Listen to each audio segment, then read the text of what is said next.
I'm closing up for the night and going over email and realizing that my bank is shutting down. So I'm trying to figure out how I'm going to get access to money. Yay!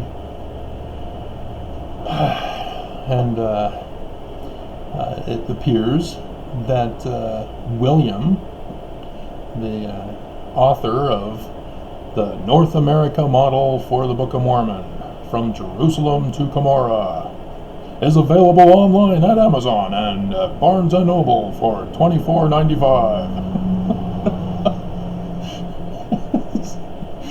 Oh my God. He's upset. He's been watching my videos on YouTube. And according to his claim of age, he's one of the 55 and older category on analytics. So, William, no.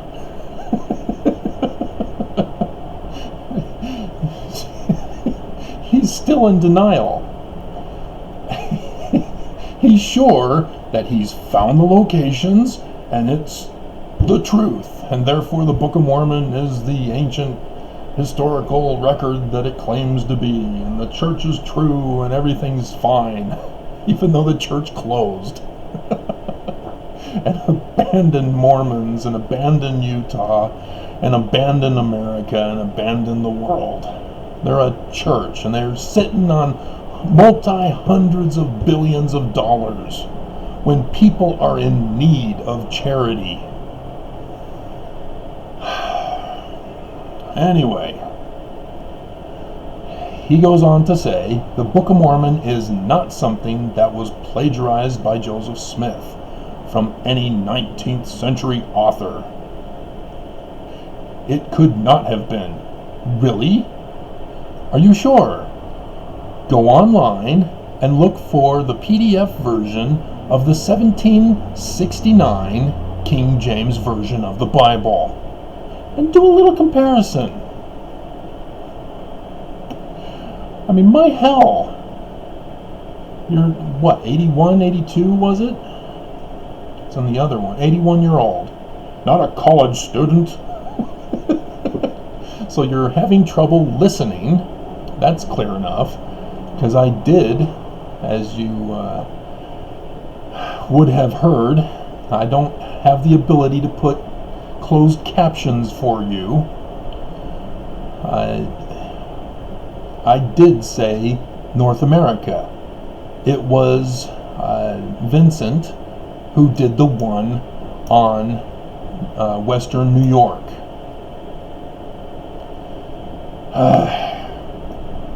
I was very clear on this. But, and no, I do not wish to purchase a copy. And I will not take your threat there. You haven't proven anything. And so, again, let me go over this. The Book of Mormon. If you're going to establish whether the Book of Mormon is true in regards to an ancient historical document, you just need one piece of evidence. The document. We don't have the document, do we? And so we can't go around claiming the Book of Mormon is real, because we don't have the book. Now, if you're going to find out if it's linguistically true, I was pursuing the Egyptian religion, the Egyptian language, so that I can identify the Egyptianisms that are supposed to be in the Book of Mormon, because it claims to be from Egyptian. I mean, did you not take another language? Did they not have that course requirement in school when you went to school? I was forced to take French, because I was told Spanish was harder. But when you learn a different language, you learn more about communication. You learn how words are formed, and the grammatical terminations, and parts of speech. And those are essential if you're going to find out about the linguistics of the text. When you went to school, you had to turn in papers, reports. You were given a topic. You were supposed to find the books on the topic and write a report. And the teacher taught you, don't plagiarize. If you need to copy something from a book, you put it in quotes and you reference it. You understand this, William. You're an author. You better understand this. So you know how to identify plagiarism. Have you even bothered to identify if there's plagiarism? Like I said, the 1769 King James Version of the Bible. If the Book of Mormon is a true historical document, it will be older than the 1769 King James Version of the Bible. It will not have the translation errors that are in the 1769 King James Version of the Bible. But lo and behold, the plagiarism reveals a direct copy from the 1769 King James Version of the Bible, errors and all. That's just one of the plagiarisms. I've identified several dozen plagiarized materials in the Book of Mormon, including the Quran, the Late War, and it's got a longer title, a couple of books that Sidney Rigdon had in his library by a female author, and many others, including Solomon Spaulding's. Solomon Spaulding talked about the Lamanites and the Nephites. That's where those names came from. It was a fiction tale of his. He was not telling a historical record. He was in the area, knew the sites, used those sites to create his fiction. If you really are an author, you would know this. That's how you write fiction, is you use a historical context, even if it's in the future, or on another world or a parallel dimension if you're doing sci-fi. But you need to understand everything that is supposed to be in that time period. If you use something from outside of that time period, you're screwing up the work, unless you're doing it on purpose, like tennis shoes among the Nephites. I've never read them, but I'm assuming from the title. So you know these things. So what the hell is your problem? It could not have been plagiarized when you haven't even bothered to check.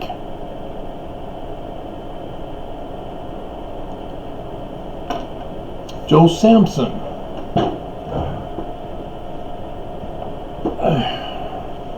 Joe Sampson, Mormon, written by the finger of God.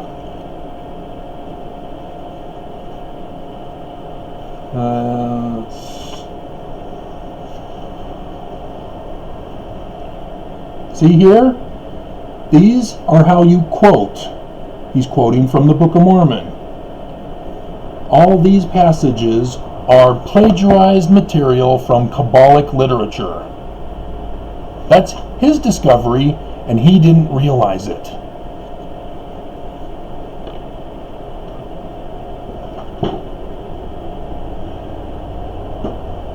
But he's gone into great detail in that book to show that the Book of Mormon was plagiarized when he thinks that, Joseph Smith knew Kabbalah with his translation, was being taught Kabbalah. No! When you learn real church history, you learn about Joseph Smith Sr. living in Vermont. And in Vermont, he went to a religion. It was the Congregationalists. Those Congregationalists had a branch off of Nathaniel Wood, who came into town in Vermont and set up the New Israelites, a version of Congregationalists. We know Joseph Smith Sr. and William Cowdery, the father of Oliver Cowdery, attended that. That's where the book Doctrine and Covenants talks about the rod of Aaron, which I think was changed to something else other than the rod of Aaron, but they had to edit it to disclose it. And I'm missing Rachel now. And so there are many things you have to do if you're going to do a thorough research of the Book of Mormon. You can't just go, oh, I get a feeling from the Lord, therefore the Book of Mormon is true and factual, and nobody can tell me otherwise. So I don't give a damn what you wrote in your book. And there's no way in hell I'm going to read it just to find out and pay you $25 during this coronavirus crisis. Shame on you for solicitation.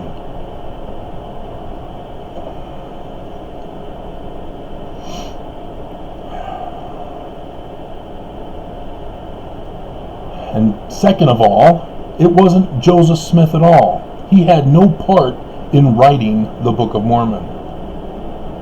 None. The redo of the 116 pages was Joseph Smith Sr.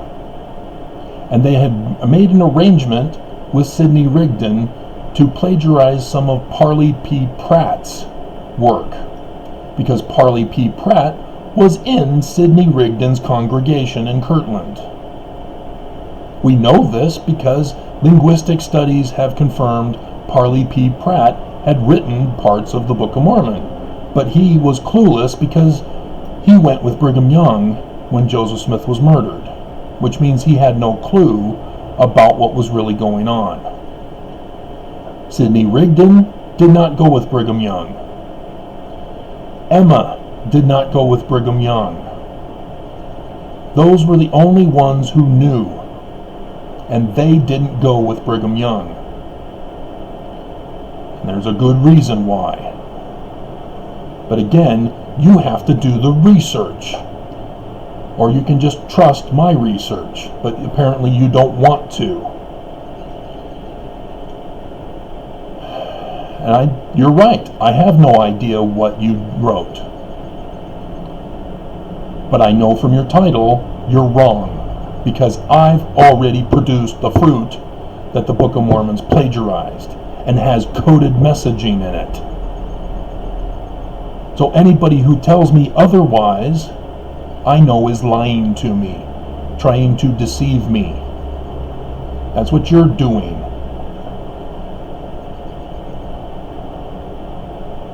And it doesn't matter what archaeology you find. Again, the other solution is Solomon Spaulding knew of the geography because he was there.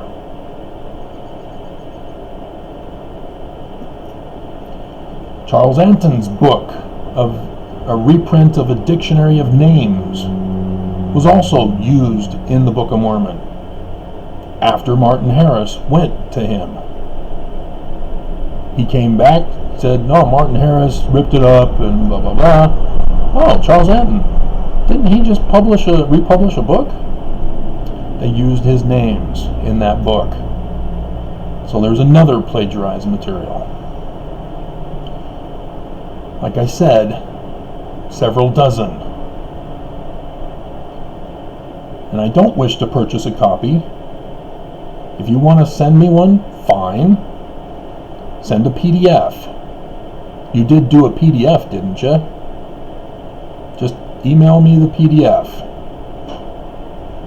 Send me another email saying you've got the PDF for me and I'll send you my email.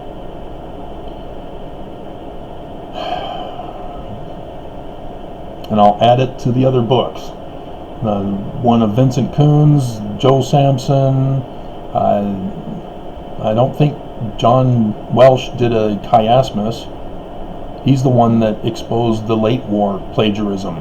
There is no Hebrew in the Egyptian text, if it's supposed to be a real text.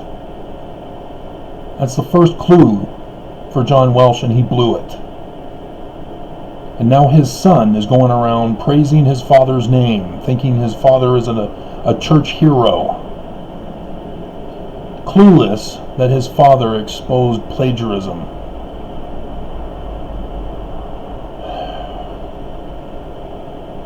And so, yes, I told you, I know you said North America. That's one of the other versions. There's also a Central American version, there's a South American version. There's actually 2 North American versions, and then there's the Western New York version with the Great Lakes. And I've read and heard the lecture of Vincent's. And so, yeah, I know his work is sound. I've worked with him. We were on the same group, I guess. We tried to get it going. It never took off.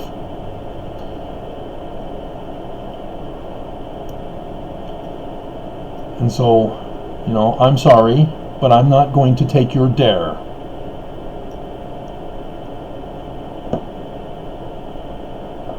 If you're hurting for food so much, go see your bishop and have him reject you, telling you to go to your family instead.